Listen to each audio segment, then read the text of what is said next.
We'll get underway. I think there may be a couple of councillors that are late.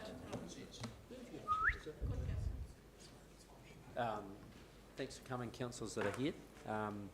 So today's, and welcome to those that are on live stream, today's workshop is a 101 in, well, as you can see on the screen, drinking water resilience. And so the purpose of today is really to get a really good coverage of the landscape of what drinking water and alternative water looks like, water supply looks like for the city. So I'll hand over to Erin, who's going to introduce our guest, Vaughan, who's going to take us through the paper. So, Erin. Thank you, Chair. So, as spoken by Grant, the purpose of today really is a 101 on water resilience issues for the city. As you'll be aware, during the long-term plan, we spoke about one of the largest infrastructure risks that we currently face is that reliance on one source of water for the city. Work's been underway for best part of 20 years on looking at an alternative supply for the city and Bluff. That work has resulted in a lot of reports, a lot of really good information and really good studies over a long period of time. But now we're getting close to the point of needing to make some decisions around next steps. We thought it was really prudent to actually go back, pull all of that information to one consolidated report and investigation, and also to get an independent view on whether or not we actually were making the right decisions and had the right case for investment. Because the investment's a significant one. We've spoken about it potentially being up to $90 million of investment in an alternative supply with the current option that we're exploring. And we also want to make sure that we don't invest in the wrong option, an option that doesn't yield the right results for the city and means that we have to go back and do something else over time. So for us, for me, it was really important to make sure that everybody was on the same page. We've got a lot of councillors who weren't with council at the time that this journey started, so wanting to make sure that everybody had that same base knowledge. The intention is for us to start to look at some decision-making workshops and then decision meetings around June, July. The purpose of today isn't around decisions, it's simply around that background information before we get to that decision-making point. And so in terms of that background, pulling all of that information together, as well as tyre kicking and testing that we do actually have the right case for change. We engaged Vaughan Crowther from Utility, and so I'm going to hand over to Vaughan, and I'm very much going to stay out of this process while he talks through what he sees as being the case for change and whether or not we are taking the right steps towards the right solution for the city and Bluff in terms of drinking water resilience. So hand over to Vaughan. Thank you, Erin. Hopefully you can all hear me well enough. Yes, Vaughan Crowther from Utility, based in Arrowtown, drove down this morning and drove through the much needed rain. Who am I? I am an engineer, although I don't do much engineering. I discovered early on that it's accountants that make all the decisions, so I went on to study finance and infrastructure as well, so landed in this role, which I enjoy very much. So I want to talk to you today, as Erin's indicated, just bringing all the information together on this investigation for the water source and run through some of those options we've looked at and where we've got to today. So specifically, we'll cover an introduction or a bit more on the risk that we reside with right now and relying on a single source from the Ariti. Also the benefits of investing in more resilience. We'll touch on the requirements that we're looking for in a new source. Specifically, that's relative to the options that we'll look at. So there's plenty of options we've explored, but some of them meet our requirements and some of them don't. And then lastly, we'll talk about the preferred option, we'll touch on that and the next steps in the development of that.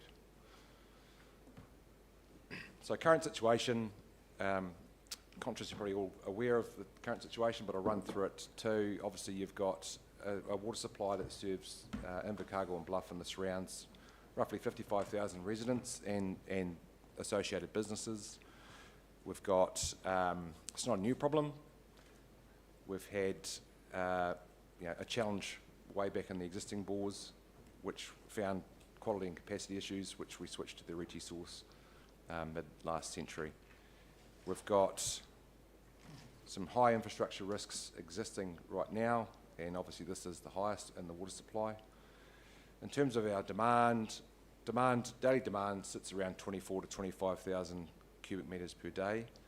Peaks during this time of year to about 35, but it's well within our consented limit of about 45,000. The exact number is 45,200, but roughly 45,000. Water's often cited as a constraint to economic development, not just capacity, but the risk around the resilience of the scheme too, but we'll touch on that shortly. So what are the risks we're trying to mitigate here, or what's the risks of relying on a single source? The likelihood of losing that source is comparatively low, but it is increasing year on year. The risks associated with a loss of supply are severe.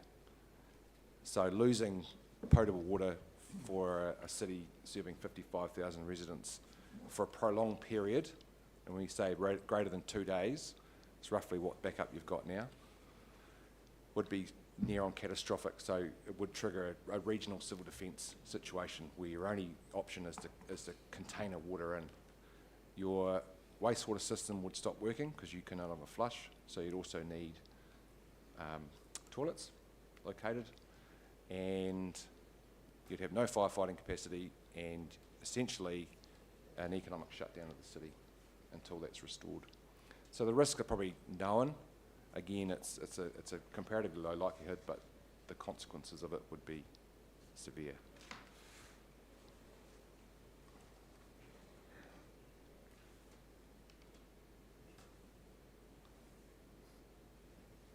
It's not moving. Yeah, happy to take questions throughout the talk too. Let's just get that going. It's not moving.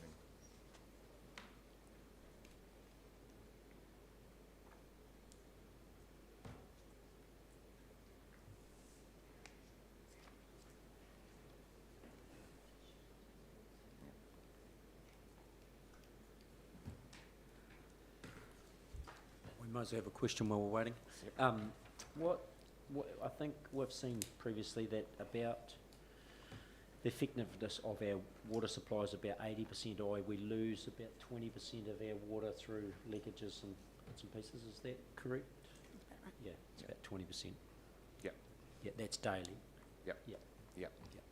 So it's a good point, which I'll touch on shortly, around how much is utilised effectively. So the key risks, why now? Like I said, we've been sitting with this risk for a long time. Obviously, the main risk is drought. So we've experienced that in the past. The likelihood of that is modelled to increase with climate change over time. We've got increasingly challenging regulatory environment. So when it comes to reconsenting in roughly 15 years, 14 years, there's an expectation that minimum flows will be enforced a bit further. So we've got to be prepared for that. What does that mean? So the chart I'm showing you there is attempting to put it into a number. So 1 in 25-year likelihood of a low flow event which will trigger restrictions on the supply. And that's what occurred in the 2018 event. Rough modelling to say if the chances of drought increase by roughly 10%, what does that mean in terms of the likelihood? So the likelihood increases over time under those situations, and that's just looking at roughly both those variables and a minimum flow environment. And that there is just demonstrating what occurred during the 2018 event when extraction limits were enforced and water restrictions are enforced on the city. So it's not a new risk. It will happen again. The severity will vary depending on the conditions, obviously. The other big challenge is the structure of the network, whereby you've got a single source, a single set of headworks, and a trunk main servicing the city. So in a seismic situation or a large earthquake, severe damage, prolonged loss, long restoration times, the risk is quite significant. The other big risk is contamination. So I've just introduced some photos there from an event I'll touch on shortly, but it's just trying to depict potentially what would occur under a loss of supply situation. And why now? Obviously, the cost of doing nothing increases, the probability's going up, the cost of an emergency response, not just the actual tankering of water, whether that's logistically possible or not, is significant. However, the economic and community risk is significant also. So just off the top of my head, GDP of Invercargill and surrounds is around $3.5 billion a year. So that's roughly $100 million a day at stake in economic impact if you lost your supply. Contamination events, not sure if you've heard of this event. Anyone familiar with this one? Ratahi, North Island, had a contamination event. It sits below the Tūroa ski field in Ruapehu. They weren't aware, but this diesel tank was leaking into the river, and it wasn't until they identified it in their water system that they realised it had been contaminated. It took them a while to find out what it was. They went 21 days without water. Everything shut down, schools, businesses. They had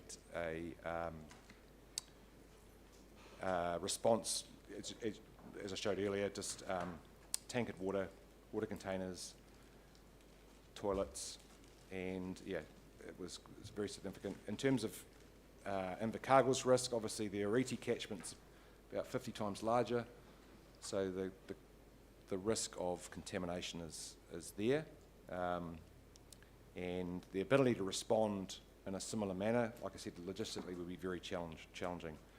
So we're thinking, you know, for a 25,000 litre tanker, that's about 300 to 350 tanker movements a day, just to get people minimum amounts of water, about 100 litres a day each.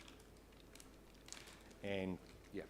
So, as part of the sort of scan of that, do we know where those risks are? In the sense of, you know, like with that, obviously that diesel tank in hindsight would be a risk that will be identified within the catchment, right? Yeah. We will have some. So you'd have a catchment within your water safety plans. You'd have a catchment risk assessment, which I suspect would still be high. In terms of point risks like this, I couldn't answer that. It's assumed that it would be high. Do we have that? Yeah, we do. But that being said, we've got a significant amount of industrial development within our catchment area. So we're not just monitoring a few sites. Russell would be able to tell us exactly how many areas of risk we have. But it's north of the intake, isn't it? Yeah, the concern is, north of the intake, absolutely. Yeah. That'd be good to see that as part of a workshop going forward. We can look at that. Yep. I mean, obviously, the number of crosses number of river bridges across the Ariti, for instance, north of this intake, a diesel tanker or something going off, is what it would tank. So that's risks. Any questions on those? Any other questions? We'll go into benefits. So benefits, obviously the health and safety benefits are significant, reducing risks, and in turn boosts water confidence. It's not a risk that probably the community know about, and I'll touch on that later, but economic stability as well, whereby businesses are probably more confident in investing over the long term, knowing that there's stability in our water source. And obviously the longer term benefits, we're a lot more responsive to these long-term risks, climate change, and environmental benefits where we can enhance. If in the situation where minimum flows are increased in the Ariti in time, then obviously the health benefit, the health benefits of the river are marked too. So what's our objective? So we know the problems we need to fix. What's our line statement? And essentially what we're trying to do is enhance the resilience of the potable water supply to withstand a prolonged loss of the existing source. And we're trying to do that within, by 2027, we've set ourselves that target. I touched on at the start around defining our requirements, because we have a few options. We need to define exactly what it is we need from those sources in order to shortlist them. So we're looking for something that can be largely an alternative, so at least 80% of our daily demand, and ideally a full backup, as in if we switch to it, it can supply most of the city, albeit under restriction. Ideally, it would have its own treatment plant and its own storage facility, as in a new reservoir. So if we lose those trunk mains and all those existing headworks as well, we can still use the backup. Water quality and location. So obviously, those two variables play a huge factor on the cost. If it's close to the city, fantastic. If it's a high quality source, even better. We don't have to treat it as much. So just on that problem Yep. statement, I think something that needs to be added there is most practicable. And so, what I'm thinking there obviously is financial, but equally, some of the risk identified earlier is catastrophic risk that you wouldn't be able to take out. Like if there's an earthquake that's going to completely disrupt our existing water supply, it's probably going to take out all water supplies. Correct. So you're immediately into that, like Christchurch, into that emergency recovery where you have got toilets on the street for months, and you have got, tankers of water coming in for months because of the catastrophic nature of it. So you're never going to take that risk off the table. But some other risk around drought, for example, you probably can. So I think that statement needs it in the most practical way, which takes into, financial metrics and risk and some of those other things. So we land in a place where we've not only identified those things, but equally we've come up with a solution that is the best fit given everything we've considered. Yep, thank you. I think it's worth just talking through, whilst that's the high-level project objective, as you move through, that sort of scoring of different options, you're always going to have those critical success factors, and that's going to bring in that affordability, achievability, all of those sorts of things, so that you don't wind up with the concept that you're going to bring water from the moon, which is simply not affordable and not practical. Yeah. So Yeah. just... You've been talking to Eon. So just continuing on with those requirements, we do, obviously, cost is a big one. So context, obviously, you've got a lot of investment in a lot of areas going on at the moment, particularly in Three Waters. So ensuring affordability is critical. So we've set ourselves an envelope, if you like, both in terms of total cost but also impact. So that statement there with annual increases, that's just the water rate we're referring to, not the whole city-wide rate. So we have set some limitations on options to stay within that window. And What methodology have you used to come up with that costing? Is it so a borrow and then repay, or is it correct? Yeah. So we've liaised with the finance team and looking at how infrastructure is funded. So typically, obviously, new infrastructure is borrowed money and repayments over a term. What term, Patricia? This is 25 years. Yeah. Yeah, so, I mean, if you look at that, that's probably a quarter of its useful life, isn't it? So I would say that's not long enough. I mean, if you used half the useful life of the asset to refinance it, that's still plenty of time. And you could probably go up to 75% in terms of infrastructure and still be comfortable within your financing matrix. So that changes that number significantly in terms of affordability. So I think that's something we need to look at. Yep. Tom? Yeah, a question on that slide. The requirement, the sensible requirement to build something which would last 100 years, doesn't that just mean that you need to build something which is retrofitable in the future so that you're not actually stranding an asset? So you could build something that would last 20 years, right? And then upgrade it to last 100. I don't know that today we need to be building something that will last 100 years. I understand your question. So when we say we're supplying the city for the next 100 years, we're essentially saying this is a permanent investment for the city. That's our goal, is to say the infrastructure itself, correct. Bore casings have a limited life, they're not going to last 100 years, and we're not designed to that. So efficiency is going to be paramount in what we do. Yeah, absolutely. So that's more about the service offering, to say this is a long-term investment that we're looking to make.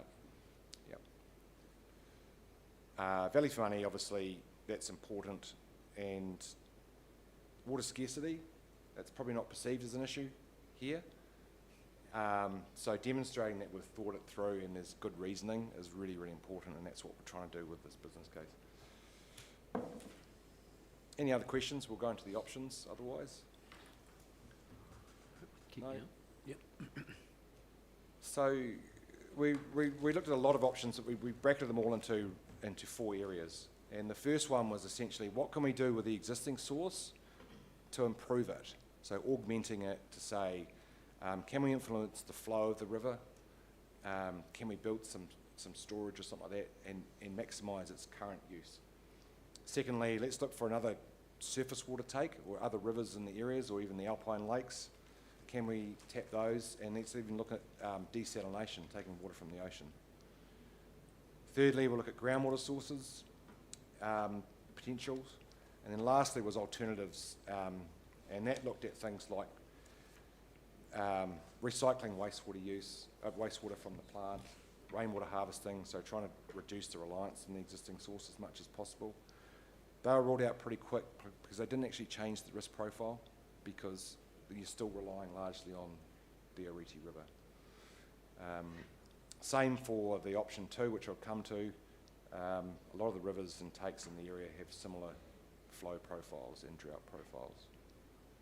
So as Erin touched on earlier, we had these critical success factors. So those are basically those requirements in that objective to say anything we look at, we looked at around 15 to 20 options, but we filter them through this to say, well, does it actually enhance our resilience, that objective? Secondly, does it meet those requirements we talked about in terms of service level and costs?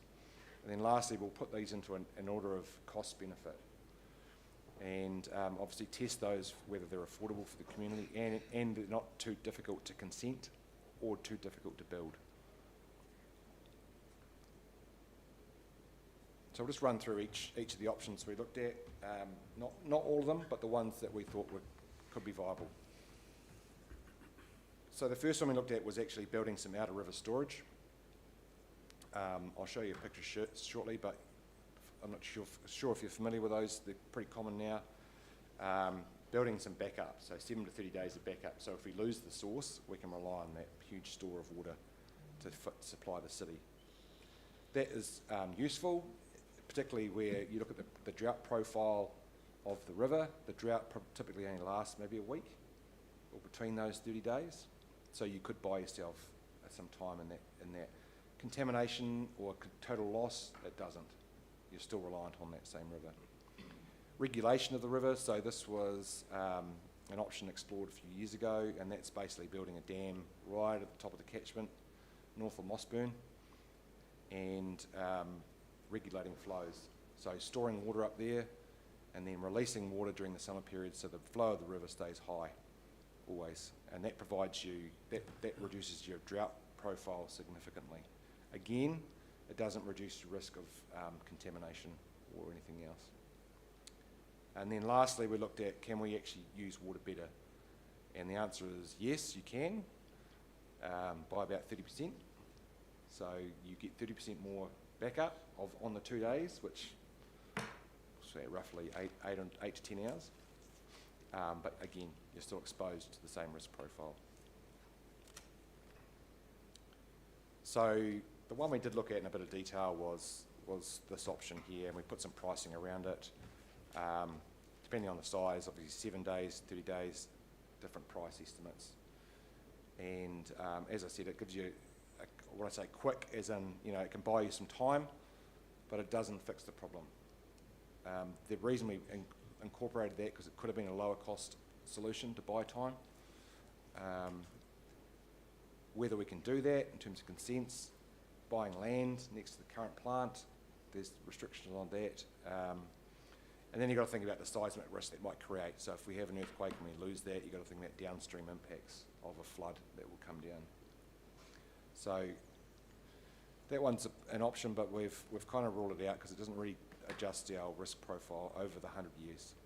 We're still exposed to these problems.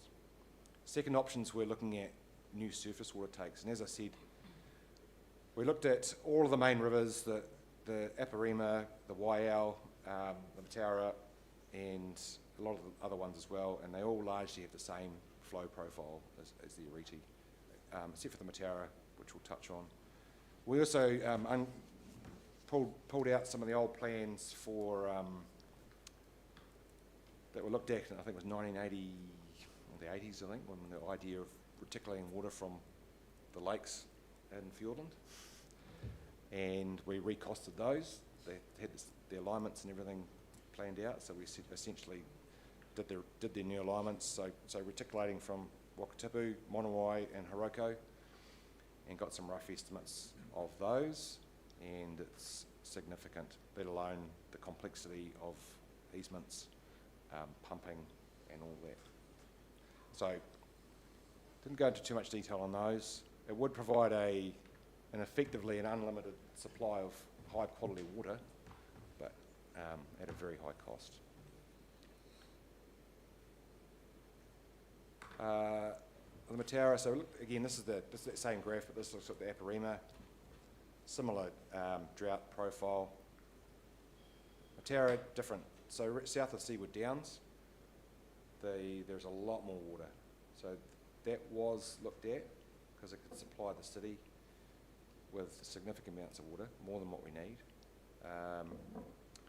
But we're looking at about a 30 to 40k pipe run, and the main issue is actually consenting and treatment. So consenting pathway would be complex, and obviously there's a high contamination risk, arguably even higher with the industrial activity on the river.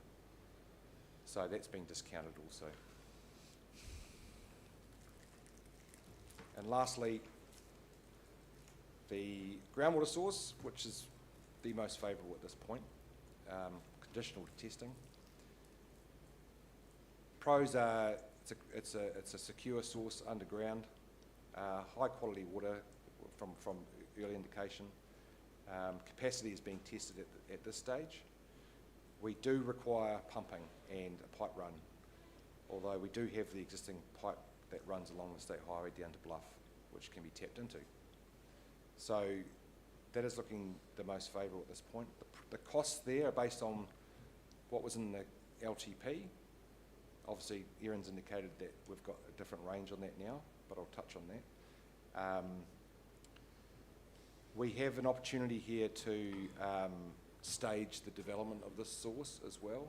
And what I mean by that, we stage it around affordability and risk mitigation. So if proven viable, we can use that source, that water we have, to mitigate an event, albeit with what we call raw water. So the town will have water if we can run it into that pipe. Residents will need to boil their water, but they'll have water at the tap and they can flush their toilet. So the risk is greatly mitigated. So we'll stage that over the first few years. As the bores develop, if we can become more viable, we can then look to invest and move towards those requirements of maybe supplying about 80% of demand, and begin to treat that water, and then eventually build a secondary reservoir in the east of the city. So we have full redundancy of we have two full redundant sources and headworks infrastructure. So that's what the proposal is, and we're working within those confined limits on rates that we've set ourselves. So, yep, question. When you said, my question originally was going to be whether it could be staged. But just to clarify, and apologies if it's explicit in the paper, none of them noticed, but there's a eye-watering cost of 53 million for this, and 10% on rates basically. Is that the full cost, or is that a stage one cost? So the cost, probably a question for Erin to answer, but my understanding of that would be the development of the bores, and maybe up to the second stage. I know there was another estimate we did, Erin, didn't we, which is 90 million? Yes. Which essentially covers all of those stages. Yes, that covers all of those stages. It also covers a significant contingency cost, because by the time we actually get to developing that, we're in those very early stages. When you get an external review of it, they'll put a big contingency on it.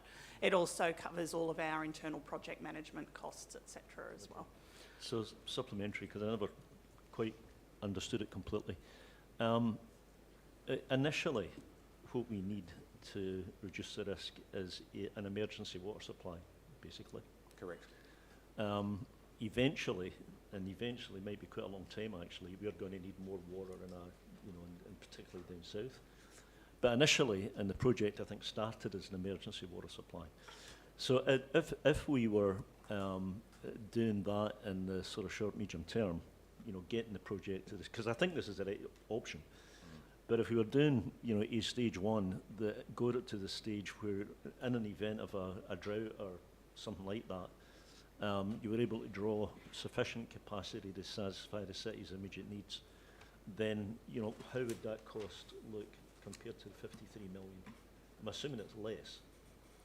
If it was only the emergency supply only, the estimates that we had for emergency only were just over 30. Okay. But that also that was for that full 80%. You could also look to stage that over time as well. We may decide that actually we would accept that we have to shut down industry. We want enough water for residential only, you know.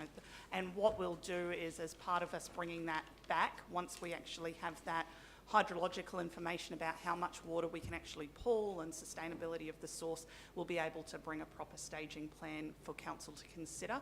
I think the key piece around and why I switched this from an emergency to an alternative supply was because of the fact that we're currently in the situation where we're having to say no to development. So at the moment we've had, you know, even just since I've been here, probably about 6 commercial developments that have come and said we want to set up in Southland, this is the amount of water that we need, and we've had to say sorry, we can't supply you. And the majority of those have either walked away or are still trying to figure out how to get water via a different way. So it really will come down, I guess, to council's appetite to be able to bring more water on over time. And we just wanted to investigate whether or not you could do that both via one source, or whether or not we were better to keep this as an emergency source and just look at how we bring more water around from Branksholme to secure that additional supply if council wanted to provide additional supply. If I can just ask one. So, I mean, presumably though, if we were to do stage one, which is what we need immediately, there's a question of whether we should do pre-investment for the reasons that you just described. But of course, that pre-investment could be a partnership. It could. So if somebody comes and says, look, I need X litres a day of water, we would have the opportunity to say, look, we do have these bores at our Rua, it's capable of upgrading, it would cost $10 million, we'll go 50-50 with you, something like that. Yeah, absolutely. Yeah, okay, thank you. So I've got Barry and then Alex. Yeah, as far as water supply goes, have you gone down the road of artesian water supply? Because I know out in Winton, under my section in Winton, there's an artesian water line going through there and it runs 24/7. It's the purest water you'll get. Yeah. In terms of the search for more groundwater, we've probably a question for Russell, that one, but we've sort of focused on Aotearoa at this point, largely.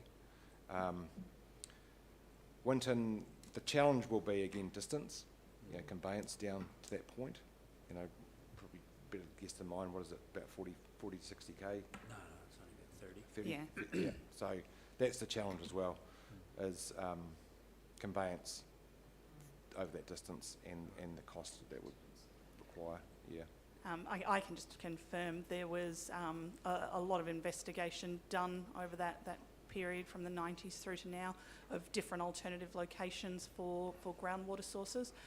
There were a few looked at in the north of the city as well. Part of the reason for the appeal for this one was the initial investigations around the quality of the water, but also the fact that we already had a supply in the north of the city, and what we really were looking for was a supply in the south of the city. Alex, welcome online. Thank you. Can you hear me okay? Yes, we can, yeah. Cool. So you, the Deputy Mayor asked about, you know, the potential for us to look at reverting back possibly, or what the price was, I guess, associated with having just an emergency water supply over an alternative water supply. And if we had the risk appetite as a council for it to be an emergency supply rather than alternate, that we could look at potentially shutting down industry and only residential supply. Do we have any idea of what the economic impact that would have if it was quite a substantial, quite a long contamination event, like the diesel one or whatever, if our main water source was taken out? and we only had that emergency supply for residential, like, does that mean the likes of your open countries, like our big industry, TY, et cetera, would have to shut down for an extended period, and what kind of economic impact that would have on us as a region? That's exactly what we would expect to happen, and it would be the question then of what impact that has on those businesses as to whether they can stand back up again. But I think we would have to assess that would have a severe economic impact on the region. I guess the reason why I ask is because that stage 2 piece, the difference between the 53 million and the 30 million between a alternative and an emergency water supply, if there's only like a $30 million, and I know that's a large price tag, but if you're thinking, big business, $30 million to sustain our industry just regionally. To clarify, is that sorry, Councillor Crackett, just to clarify, the 53 is a midpoint between the two. So it's currently assessed externally as 33 or 90. Now, again, those costs are really early. And they've got big contingencies on them because there's a lot of unknowns. As we started to work through that process, we'll start to nail those costs, down a lot more. But it is currently a 30 to 90 gap. So 30 being emergency and 90 has been full blown. 90 million. Yeah.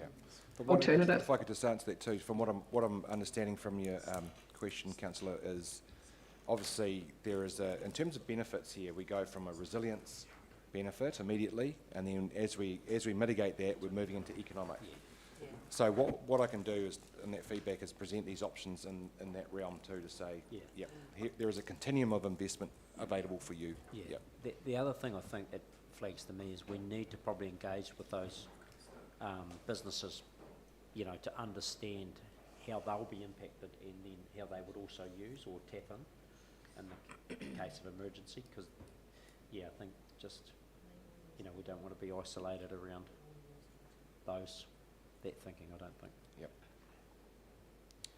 Okay.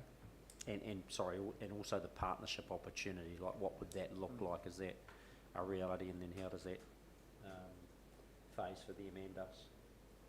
So, would we do the work and then reclaim that through increased charges, or would they capitalise it, or what would they do? Yep. So we've definitely already had conversations with those who've been coming to us more recently about the fact that we are doing the work down here, that it is looking like a source will be viable there, but that we may not be on the timeline that they would like. One of the things that we've said is, once we prove the source, which we expect to do within the next 6 months, that if they were looking to go ahead quicker, there's lots of places where developers have put in place infrastructure, they build it to council's design standards, they fund the cost of it because they want that immediate benefit, but then they hand the infrastructure over to council to own, operate and maintain for the long term, so that they don't have that ongoing cost. To date, we haven't had any takers who are keen enough for water yet to be looking to fund that upfront cost of an early stage. Tom? Yeah, I think we shouldn't forget existing businesses in that conversation, because at the moment they have no security, right? So nothing. That's right.